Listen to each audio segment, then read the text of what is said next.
I forgot to bring myself on screen. I've been giving you the whole spiel. Hey, everybody. This is Katie Weaver. I'm your host. I'm so happy to be here.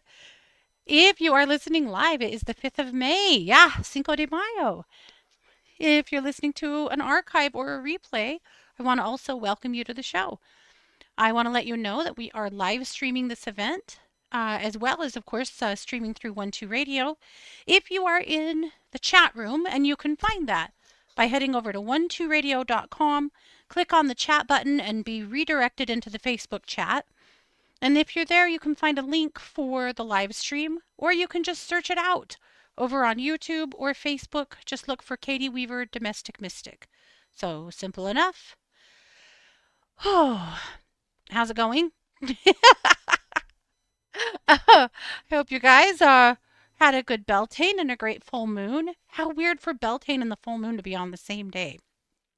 I mean, I just got off the phone with my son. He works in HVAC, and his journeyman today, apparently a little while ago, said, it's Cinco de Mayo, so we're going out for tacos and beer, so get in your trucks. And we were talking about how fortuitous it is that it's Taco Tuesday and Cinco de Mayo. So there you go. And here I'd already thawed out sausage for spaghetti for dinner. I might put it back in the freezer. It's supposed to be Taco Tuesday, damn it. And Taco Tuesday it will be, as well as Cinco de Mayo. I hope you all are doing well. Everything is good here. We are just doing our thing. Our weather's beautiful, and the bird feeders are hopping like all the time. We have luckily no more chicks hatching. Hopefully we're completely done with chicks hatching. Well, we have a few guinea eggs in, but we don't really know. We don't know if our guineas, we have two, and we're not sure if we have a hen and a roo. They are laying a few eggs, so we don't know if we have a rooster or not. So we put some guinea eggs in the incubator to see what happens, because we're just not sure. They're not so easy like chickens to be able to tell, or at least as far as I know. But at any rate, the baby chicks are looking good. Bruno, my little tiny Bruno, bit a baby chick right on the head. The chick is fine. So is Bruno. But I couldn't believe it. He always wants to see the chicks if you're holding them. And I usually just let him sniff them. He usually licks their little feathers a little bit or licks their feet. So he was asking to see a chick, and I just lowered it down to him like I have in the past, and he just bit its head. Little shit. So, yeah, no more chicken friends for Bruno, obviously. Yeah. So, yep, all is well here. And I have an interesting show for you. I've been thinking a lot about grounding. And the interesting thing about grounding is, we talk about it in the New Age world all the time. Honestly, I mean, any part of your energy body, nothing's going to run correctly if your root chakra isn't. And your root is the most affected by upheaval and change in your life. And so it can become a really vicious circle if you don't know how to take care of your root or keep at least somewhat grounded. But people who have had trauma in their lives, people who had a very tumultuous childhood, or people that are just in a period of chaos in their life, sometimes really struggle to stay grounded just on a daily basis. The interesting thing about it is that it's not just the New Age community talking about grounding. It's kind of a consistent theme. And there's some really cool products out there to help assist you with grounding, as well as just lots of ideas. So I decided to just do a whole show on the art of grounding and talk about it a little bit. Maybe he was hungry. Maybe he was. That's even worse, Bruno. When I say I was shocked, I could not believe he did that. Scott was less shocked, more, unhappy. But what can you do? Well, obviously, Bruno doesn't get to play with chicks anymore. Not that he had like free access. I would never do that, but you know. No, no, the chick is fine. Yeah. He okay, maybe a little bit nervous because when it happened, the chick had a little bit of liquid that came out of his mouth. But he didn't appear to be hurt at the time. He didn't even cheep or anything. It was just shocking. But no, he's fine. So, and this was 2 days ago, so I think he's going to be fine. I was just amazed that Bruno did that. I mean, he's a naughty dog, but I didn't think he had it in him to attack a baby chicken. But he does. Jane thought he got himself a snack. No, no, the baby went right back into the incubator and all is well. Still, though, Bruno, very disappointing, acting like a dog and all. Okay. Oh, we took a nice drive into the mountains this weekend. We were gonna go to Salt Lake to the reptile show, but at the end of the day we decided to stay home. That same show is coming more to our area at the end of May. So we decided to save the gas and stay home and do some stuff around here. So, yeah, speaking of trauma, right, Jane? That chicken's never going to be the same. Uh, but yeah, we took a nice ride up into the mountains, and gosh, it's so beautiful right now. Everything is just green and gorgeous, and yeah, lovely. And my favorite wildlife park, that one that I had a season pass to last year, they open in 10 days. I'm so excited. Yeah, I probably should get on their website and buy my passes because, yeah, we're going to be going a lot, just like last year. I'm super excited. What's the temp there? I think right now it's in the 50s. We'll be in the 60s or 70s today. It's not bad. It's still getting pretty chilly at night. We're still, well, and we're in the 40s at night and up into the 60s or 70s during the day. Perfect.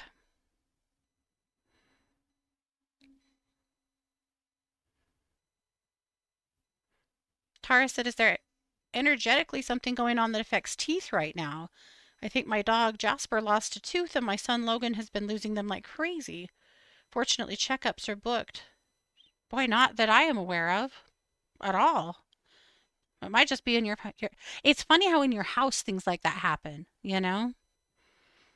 Right. San Francisco weather, right? Well, we went on a walk yesterday and it started to rain and there were no clouds. And it rained pretty good for, I don't know, maybe 5 minutes and then it stopped and then got humid as all get out and it got pretty warm. But yeah, overall though, it is just absolutely gorgeous here.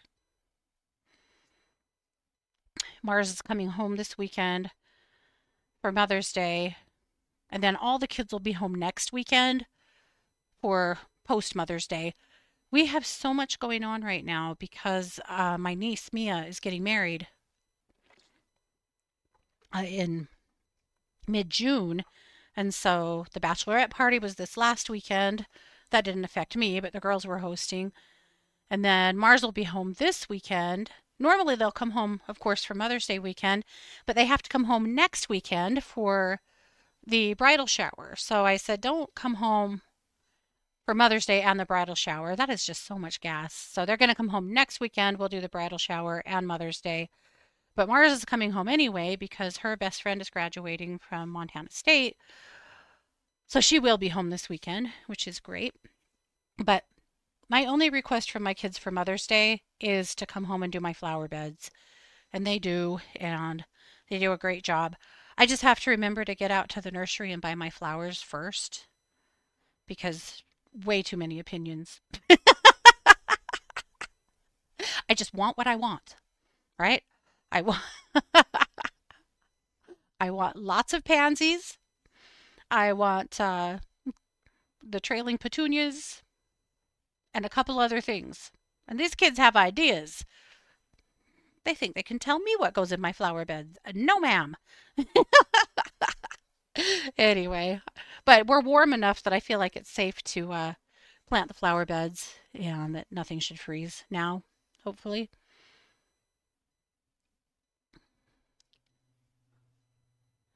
Oh, Sherry's got her son planting her flowers this weekend too. See, that's the way to do it.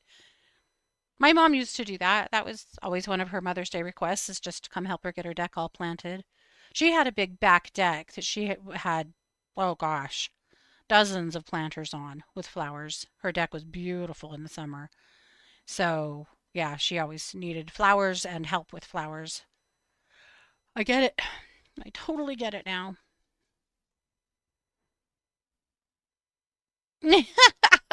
Sherry said, my daughter did not offer, but she still lives here, so she's still doing the mulch. That's correct. I love it. Well, as I said, I called this week's magazine The Art of Grounding. We're just going to explore some of the tips and tricks of grounding. There's a lot of interesting things to think about.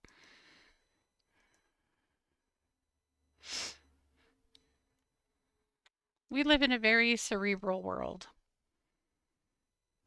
Lots of thinking, planning, reacting, constant onslaughts of information, constant exposure to electronics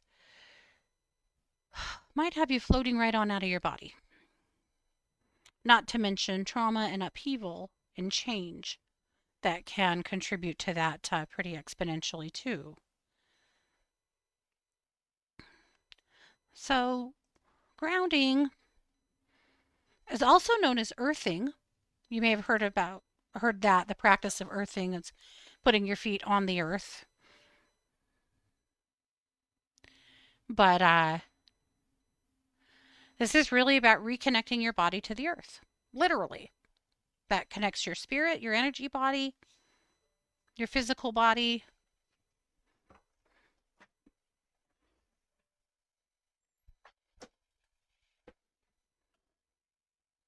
Connecting yourself to the earth. There's some scientific studies now that are showing that grounding can help to regulate stress, improve sleep, and reduce inflammation. And it appears to be doing that by influencing the nervous system and cortisol rhythms. Cortisol is huge. Cortisol is a hormone that your body secretes when you are stressed, when your body, not necessarily emotionally stressed, though that's a big piece, but even just, physically stressed, that's a part of that, of cortisol. And a lot of women, especially that have a hard time losing weight, a lot of times their cortisol levels are way out of whack, you know, from doing everything all the time, from the constant multitasking, from being on 24 hours a day. Cortisol. But we all know the feeling when you just step outside, you take a deep breath, you connect, there's a whoosh, there's a feeling. My sister-in-law, Rhonda, whilst drinking, she always says she has a whoosh. So, we could be playing cards or whatnot and having a drink, and suddenly she'll do it. She'll say, I had the whoosh. And I think there's a grounding whoosh as well. And I think, you know what I'm talking about. We've all felt it when you had that let down moment where your body just let down, you got grounded, everything relaxed a little bit. The whoosh. Oh, Sherry said, I feel like this goes with PCOS. Oh, definitely it does. Yeah. Jane said her cortisol levels are high because of constant heel walkers above her. Yes. I hear this from people that live in apartments and split levels and stuff like that a lot. That the external noise from your neighbors is really hard on their nervous system. Hey, Kev. Okay. Why does it matter? Well, it matters a lot right now because we are living in such a, well, for one thing, we're indoors a lot more. That's modern life. Our ancestors, they were outside a lot more than we are. Even 100 years ago, they were outside a lot more than we are. We're surrounded by screens. We wear shoes that insulate us from the ground. We're constantly processing information, so we're very cerebral, everything going on in your crown. And grounding helps bring your energy back down into your body. Grounding is key when you're feeling scattered or overstimulated, anxious without a clear reason, emotionally heavy, mentally busy but physically drained, you know, when you just really like to sleep or rest, but your brain just will not shut up. That feeling. Suzanne said home needs to be a sanctuary to enable calm and healing. Absolutely. Absolutely. And for some people it is, but it isn't for everybody. For lots of reasons. Sometimes it's because of who your housemates are. Sometimes it's because of where you live. Sometimes it's just because of the space. And I always hope that for everyone, they can find some place of peace within their home. But I agree with you entirely, Suzanne. Lillian needs grounding. Well, that's why we're here today. So, some simple ways to ground that fit into daily life because I love grounding meditations as much as the next guy and sitting with that energy. I love energy work as much as the next guy, but it's not practical necessarily for all the time, for when you're sitting at your desk in your office or when you are out in public or, there's lots of reasons why simple ways to ground are important. Stepping outside barefoot for a few minutes, just sitting in the grass, putting your hands in the dirt, even just while you're watering your plants or just putting your hand on a plant or on a tree, just standing there with that energy for a few minutes is wildly grounding.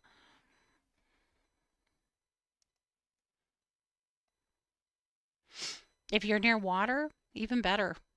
It is very grounding to be near the water. Rivers, lakes, oceans, ponds, any body of water that feels safe and connected to you that you can sit near is very, very grounding. What if you can't get outside? Even just sitting with your feet flat on the floor and paying attention to your breath for a minute helps to reconnect you to your body and is grounding as well. So let's look at grounding tools because this is what I think is pretty interesting. There are companies that are making all kinds of products that are meant to be grounding. And most of them are some kind of technology that includes metals, particularly copper, and most of them plug into the wall. It's pretty interesting stuff. I had pulled up an explanation. Let me see if I can find it.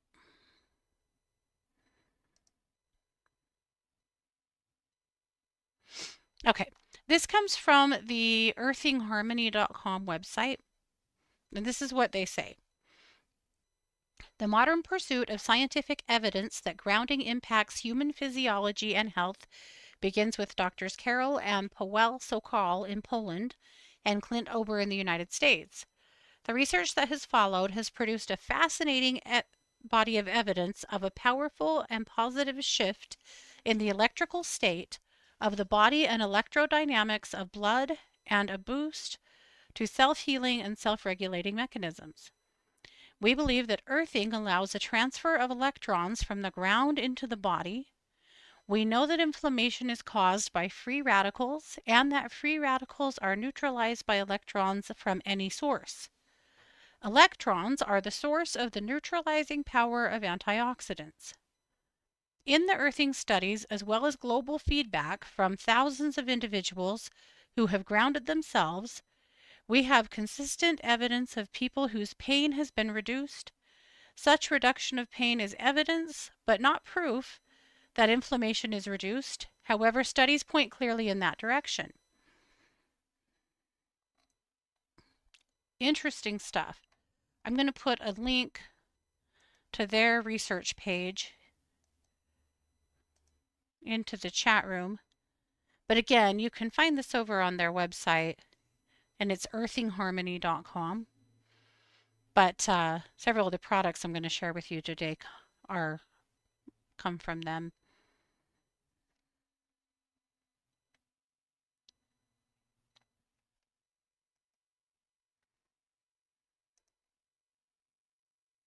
Grounding shoes. Now, I thought these were pretty cool.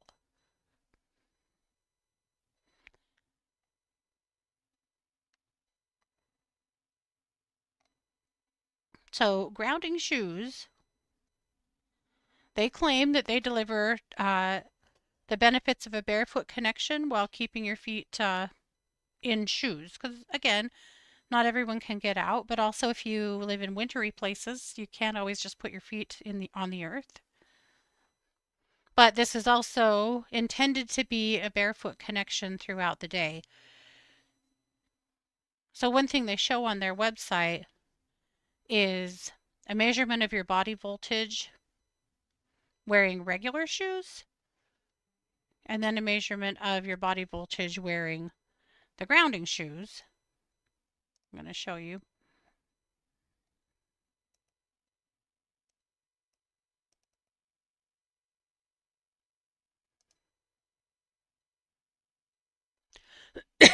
So your body voltage whilst wearing regular shoes was 1.85, and whilst wearing their grounding shoes is 0.02, meaning that you're grounded. Your energy is flowing into the earth. They are by earthingharmony.com. I thought those were pretty interesting. I mean, you can see they have this little copper stud that helps connect you. Pretty fascinating. And then, of course, there are grounding mats. Grounding mats also, of course, plug in.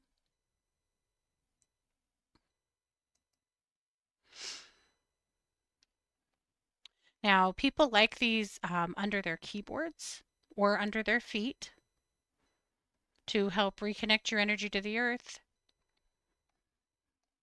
They're supposed to help promote better sleep and also just better concentration. If you sit at your desk and have a hard time getting your thoughts together and thinking, this is supposed to be helpful. And again, a lot of people really find these things to work. I don't have a grounding mat, but I have a lot of clients that do that swear by them. So again, a grounding mat helps to connect your energy to the earth regardless of whether you're outside or not.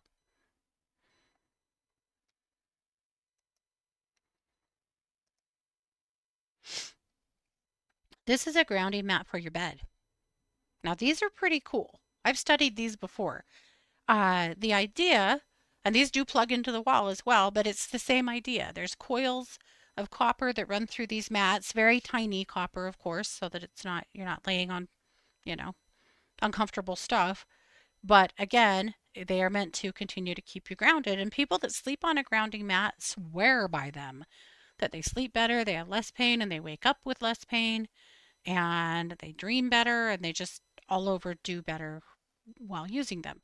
I just think this is fascinating stuff. And then the other thing is grounding sheets. Now, I have had a set of copper sheets by the same token, and they were some of the best sheets I've ever had. I think there's something to all the grounding products. I don't know if you have to have them. I feel like if you can just give yourself a little bit of time to go outside and have living things in your house and maybe have some sound therapy and do a little meditation, perhaps products like this aren't necessary. But then again, what if you work in a high rise? What if you are 30 feet above the earth for most of your day? What if you live in a high rise? I recognize that I'm lucky because I live on land and I live in a place that is very outdoorsy, and I have lots of nature around me, but I know not everybody has that. Uh, so I think products like this could be really helpful in that aspect. pretty interesting.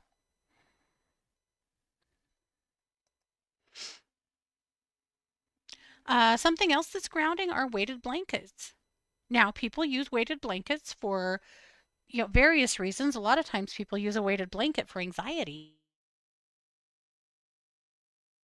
So it makes sense to me that weighted blankets would be considered a grounding tool.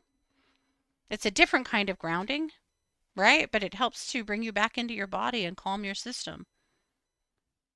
And weighted blankets aren't, anything that's plugged in or whatnot. They're just a blanket that are built in, well, with weight. Weighted blankets give you anxiety, Lillian? Interesting. So you feel trapped by them. I could see that. I'm not sure if I would do well with a weighted blanket either, actually.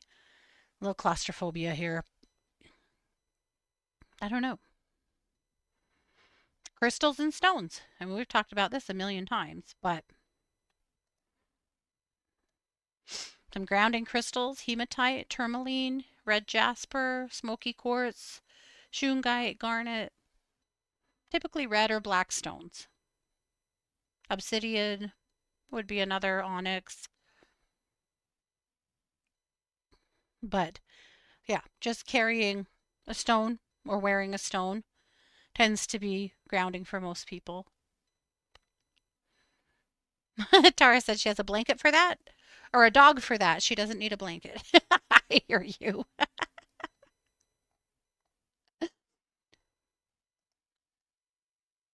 Two of my dogs have to be touching me to sleep. Luca has to be pressed up against my side or my back, and Bruno down by my feet, but both of them are touching me at every moment. And in the winter, it's fine. But in the summer, sometimes go away. They get warm. How does one wash weighted blankets? I don't know. I'm assuming they're okay to just go in the wash. Or if they're big, you might have to take them to the laundromat. I don't know. Jane, I'm not sure what the answer is to that. Natural materials in your space. And this is, I think, kind of a given, but it's important to think about it because maybe you can be a little more intentional if you want your space to feel more grounding with the stuff that's in it. Wood, stone, clay, house plants. I think a fountain is a good one too. Having living things in your space. Years ago, when Scott's great grandma and my grandma were both in nursing homes, um, and heading over to visit them, I was always really taken with the ones that had things like live plants all over, fish aquariums. Scott's great grandma's nursing home had cats and dogs and birds. It was amazing. But to me, all of those living things in that space are grounding. We always kept living plants in our grandma's rooms for the same reason because it's grounding. It feels good. It feels connected, especially for people who are bedbound or just really not going outside ever and stuff. I think these things are really important.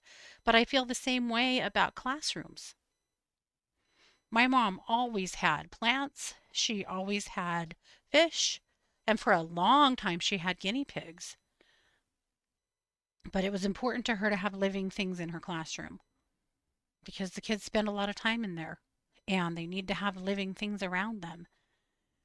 I don't think she did that with the intention of grounding those kids, but it's what it was doing. It probably made them better learners. Speaking of inside animals, how are the piggies? Um, so they're blowing their coats because it's May, and Zig is like naked. He's hilarious. His hair is gone. I'll have to try and get a video of both of them for you before next week. But yeah, he has really blown his coat good. I finished kind of when they start to blow their coats, their hair is just loose. You could just take handfuls like of their mohawk and just remove it. Like you don't have to pull it out even. It just kind of sweeps out. So luckily they're doing that now while they're outside a lot because there's hair everywhere, but not so much in the house for once. So that's good. Because times when, like, Fee used to blow her coat in the fall, and by that time it was cold and she was in the house more, and ugh, that is a lot of sweeping and vacuuming. But anyway, otherwise, they're good. They're thrilled. They love this weather. They're mostly outside, and we were out of town a couple weekends ago. And when we got home, Zig had stolen, I should have taken a picture. Zig had stolen a beam that had come down that was sitting next to the greenhouse that Scott had just sitting there that needed to be taken out to the burn pile. It was from our old greenhouse. But so it was like three big pieces of board that were nailed together to make a beam. I, I mean, he had to have done it with his mouth, but Zig had moved that all the way up onto the patio and had been trying to get it through the piggy door. You know how he likes to bring sticks and leaves and shit in to put in his piggy bed? Yeah, he had an entire beam, a giant piece of wood. He did not get it into the house. I don't know how he would have, but I can't even imagine what this must have looked like or how hard he must have worked. Made me kind of wish I had a camera on the patio to view this. Crazy stuff. But anyway, yeah, the pigs are great.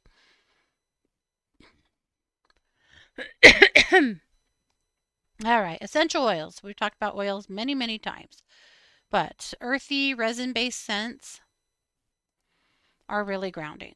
So, frankincense, sandalwood, vetiver, patchouli, those are all really good ones for grounding. And if you have another one that you love for that, then by all means use it. But the tree resin oils are ones that are usually recommended. Pine as well, cedar, or yeah, the cedar wood, all good and grounding. And then what about sound? We've used sound here on this show for years for grounding, but grounding is can be very sensory. Your energy body reacts to vibration and to sound. We know this. So, singing bowls. Singing bowls are so good for your system. And if you've ever, and you can listen to singing bowl, recordings and stuff, which are great, great. But it is different to just sit with a bowl and hold it and chime it or sing it. It just resonates through your whole body. It's wild. I know I've probably told you this story before, but when my dad was on hospice, when he was in the process of passing, and his cancer had spread into many parts of his body. So he had prostate cancer in the bone. So he started popping up with all these spots. And one of his spots was on his spine, kind of right between his shoulder blades. And it was itchy. But it wasn't like skin itchy, it was like way deep down in the bone kind of itchy. And it used to bug the hell out of him because it's literally an itch you can't scratch. So what I learned is that if I laid a singing bowl right on that spot and just chimed it for a little while and let it vibrate, it would itch that spot. Isn't that weird? But every once in a while, he'd ask me to get my bowl out because it helped. It helped to resonate through that spot and in some way give him some relief from the weird itching feeling it had. That's just one very weird example, but I'm going to play the singing bowl for you. I'm going to drum for you a little bit too. But the resonation of singing bowls, in my opinion, is one of the most healing things you can do and easiest things you can do to just reset your system. So this is my big, let's see, C, D. This is the note of D. It's sacral chakra. So I'm just going to chime it several times and I just want you to just breathe with it.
Okay.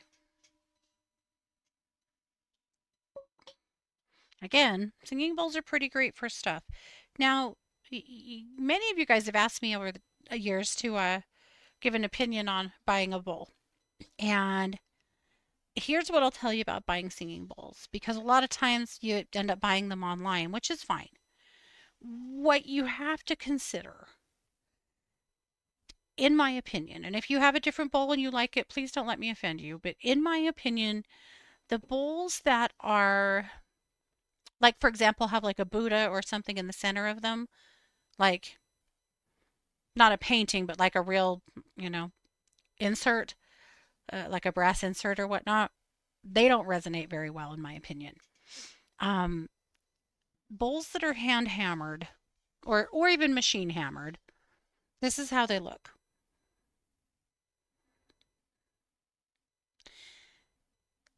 In my opinion, these bowls resonate a lot better than the ones that are the machine made ones. Now, this one is machine hammered, probably. I do have a bowl that is hand hammered. I have a couple, but this one I think is probably machine hammered. And the only reason I say that is because it's got a bunch of ohms on the inside of it. So there's some machining to this bowl, which is fine. It sings beautifully, so that's fine. I really like it if you find a seller that they have the tone of that specific bowl published. Sometimes you find them on eBay like that, that you can listen to what the bowl sounds like. That's really nice and helpful. The goal is to have the thinnest lip you can get. And that's why the ones that are just, oh, you can't really see it, Jane. Let me,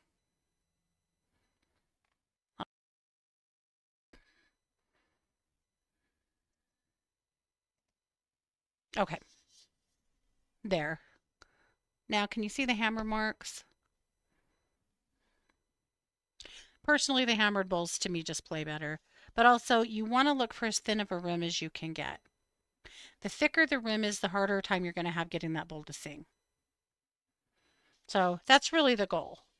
A good hammer, or like a fully hammered bowl. And if you've looked at bowls, you know what I'm talking about. Some of the brass ones they're just slick. They're not hammered at all. They're just made. They're just a bowl. They just don't sing very well. So, and again, if you have one you love, then don't let me get you down. But I've tried a lot of bowls, I've sold a lot of bowls, and these are my opinions. When it comes to crystal singing bowls, the same rule applies. And crystal singing bowls are amazing. They resonate all the way through you. They're fantastic. My best advice is that you get one that's somewhere around an 8 or a 10 inch, maybe up to a 12. They are they can get very tedious and heavy to hold for very long if they're too big. Unless you're just going to sit on the floor like with one in front of you or something. But if you're going to try and hold up a bowl, you've got to consider how big you can hold, right? And the crystal ones, you can buy huge ones, but I'm telling you right now, they are very heavy. And unless you're going to just keep them on the floor or somewhere to use them, consider that. So my favorite is a 10 inch. I have a 10-inch heart bowl that is my favorite crystal bowl. But crystal bowls, here's the thing about crystal bowls. You want them to be as thin as possible. You don't want the outside. There's a tough balance here. The outside needs to be somewhat rough, right? It needs to have some texture to it because that's what your uh, clapper grips to make the resonance. But if it's too sandpapery, let me get my crystal bowl out. I wasn't going to use it today, but I want to show you a couple of things.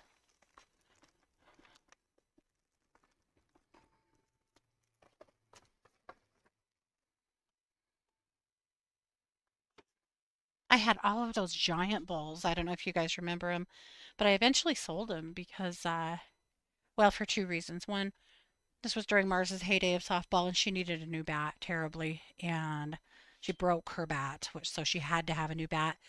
And those bats are like $400. So I needed money, but also my bowl, I couldn't hold them up. I was using them like here on the show and they were killing me. So I sold them all, bought myself a smaller one, and bought her a new bat that she eventually broke because that's what happens. But it's what it is. Anyway, right here. This is my favorite. This is my favorite size. But, and I can't really show you the texture. This is where I think crystal bowls, I don't know. A lot of times you're going to have to buy them online, especially to get a decent price. But even if you get them, you don't want where did I get this one? I might have bought this in Salt Lake at the Dancing Crane. No, no, no, no, no. I don't know, actually. Scott gave me this for Christmas. So I don't know. That's right. Yeah. I mean, it's good size, but it's nowhere near the big bowls I had. So here's the thing with the outside. I'm not getting to the point very well. I apologize. So your clapper, this is what the clapper looks like, and it is suede. And so you want the suede, the texture, to be able to grip on the texture of the bowl, right? That's where you get that little bit of resistance to get the resonation from the bowl. If the texture of the bowl is too rough, too sandpapery, you have a hard time making consistent contact because it'll keep like the clapper just keeps coming off and then you get like this banging stuff that happens. But the um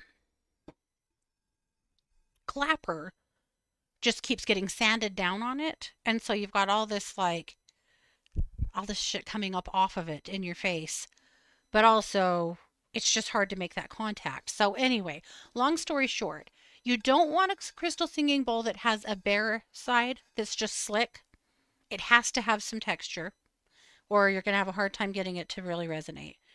But you don't want it to be too rough, or you're also going to have a tough time. So, there's a tough balance there. In some ways, I'm like, you should always just play a singing bowl in person to be able to buy one, a great one. But that's not realistic for a lot of people. They have to be able to order one. I think don't be afraid to send something back. Maybe that's the key. But you really want to be able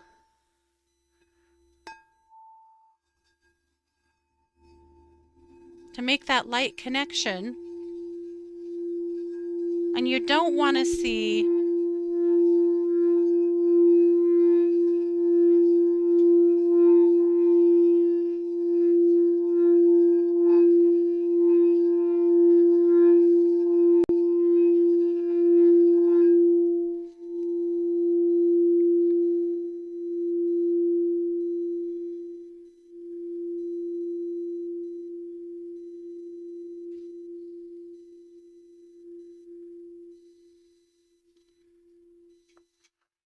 so what you don't want to see is your clapper just shedding off.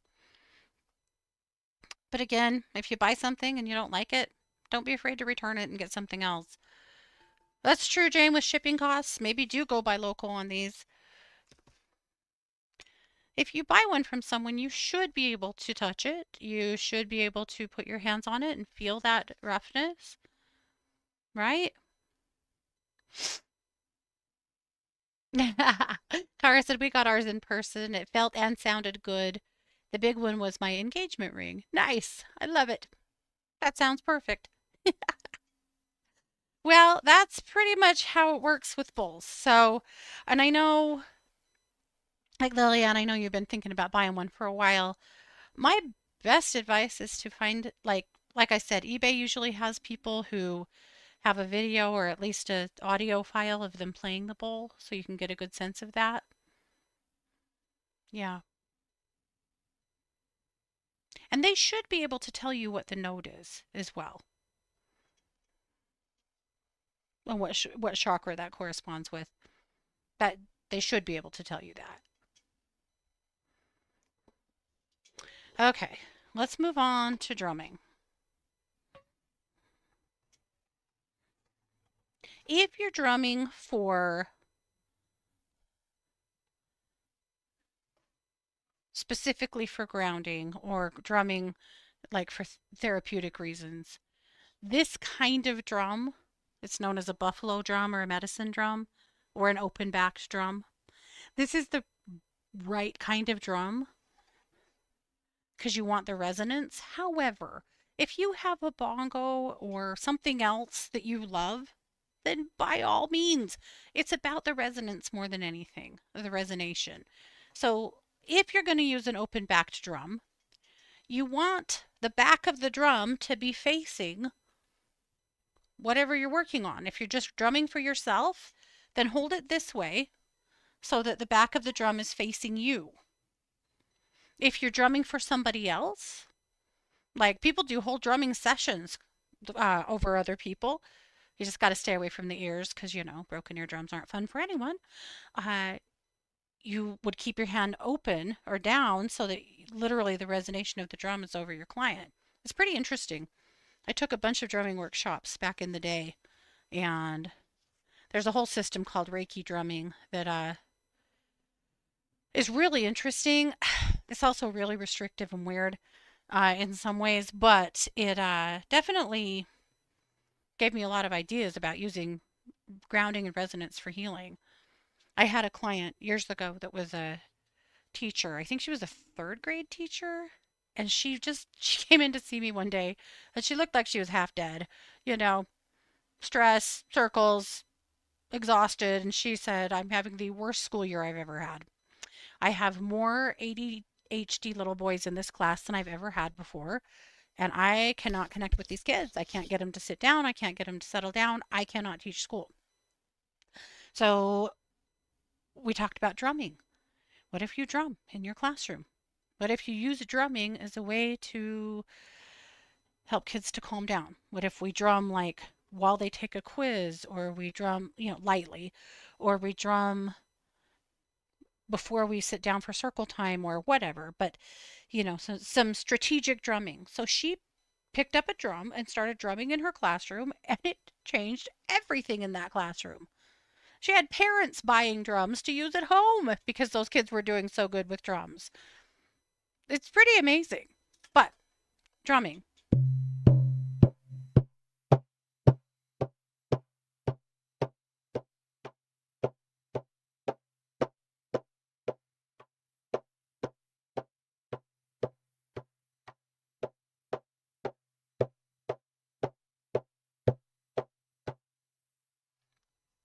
Really powerful and simple way to ground. Even if you just drum for like 30 seconds, you'd be amazed at how much that just centers you back in your body. Right? It would be fun in your classroom if you could find a way to afford or get a donation maybe so that you had enough drums for everybody in your class. Can you imagine that? And like decent drums, not like when I had daycare and preschool, we bought, you buy from like Lakeshore and stuff, all their little musical instruments, and they're total garbage, but the drums are just shit. You need real drums. But if you had a whole classroom full of drums, so that maybe kids are learning about like rhythm and beat, and that develops hand-eye coordination and helps to create synapses in their brain, but also is just grounding their whole system at the same time. Amazing.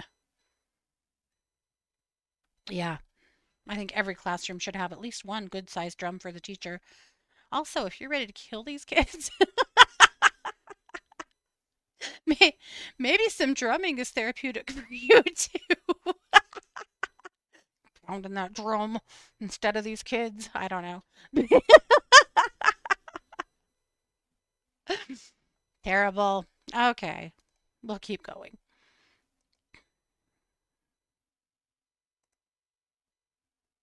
every time. There we go. Okay. Nature sounds, waves, rain, and wind through trees. Oh my gosh. I need to make a video for you guys. I have a steel drum that I just haven't ever really connected with. And I saw other people putting them like under their uh, eaves and stuff so that when it rains, the water drips down on the steel drum and it resonates. So In cleaning out my office earlier this year to make my pottery corner, I decided to get rid of that steel drum, and I'm like, well, I mean, it doesn't hurt me to go put it in my flower bed and see what happens. You guys, that is the coolest thing I've ever heard. When it rains and the water droplets hit that drum, it just like hums out there. A couple of times I've been like, what is that noise? And opened the front door to realize it was the drum. I will try very hard to get you a video of that next time. That is super cool. Have I ever heard of a wave drum? No. Do you have one, Sherry? I'll have to look it up. That's cool. But nature sounds in your house, you know? A lot of people use that for white noise. Waves, rain, wind through the trees. That is potentially grounding. So a simple daily reset is just to step outside and take a few breaths. Feel your feet on the ground, let your shoulders drop, and just be present. Like a rain stick, but a drum. Oh, cool. And also rain sticks. Thanks for saying that as well.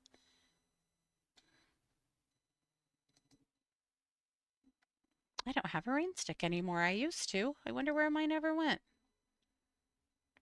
I used it with daycare, so it probably it probably got ruined. Because, kids. Okay. Kelly this week, she has an entire article about women who were whistleblowers who, well, a lot of them paid the ultimate price, but really interesting stuff. Absolutely loved it. Kelly, I love this article. She's uncovered so much information about women in history that I had certainly never heard of, and I'm sure you haven't either, most of them, but women who were standing up for something. All right, there's a good written out daily grounding ritual here that you can take yourself through. Christy's energy exercise this week is gratitude. Lots of crime over at True Crime Squad. And of course, always lots of meditations over at Planet Meditation. You can go look at those and see if one of them is calling your name.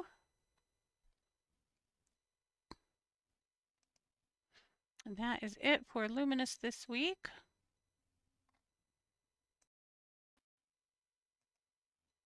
There we go.